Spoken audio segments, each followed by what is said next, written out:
Voici les actualités marquantes de ce dimanche 26 avril 2026. Commençons par l'Afrique. Hier matin à l'aube, Bamako s'est réveillé sous les tirs. Le 25 avril, deux groupes armés, les djihadistes du GSIM et les rebelles du Front de libération de l'Azawad, ont lancé des attaques simultanées coordonnées sur civiles maliennes, Bamako, Kati, Mopti, Sévaré, Gao et Kidal. Pour la première fois dans l'histoire du conflit, ces deux groupes auparavant ennemis ont annoncé officiellement leur alliance. Le ministre de la Défense malien, le colonel Sadio Camara, a été tué dans l'explosion de sa résidence. Le chef de la junte, Assimi Goïta, a été exfiltré en urgence.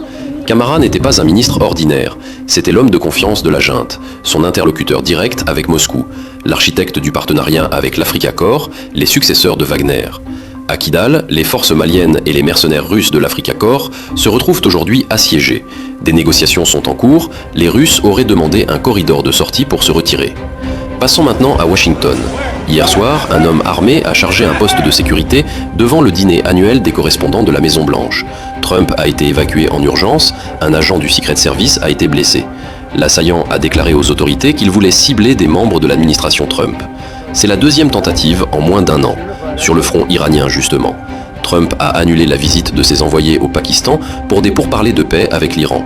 Il a invoqué des divisions internes au sein du régime iranien et écrit sur Truth Social « Personne ne sait qui est aux commandes. Si les Iraniens veulent négocier, ils doivent nous contacter. » La trêve reste suspendue à un fil.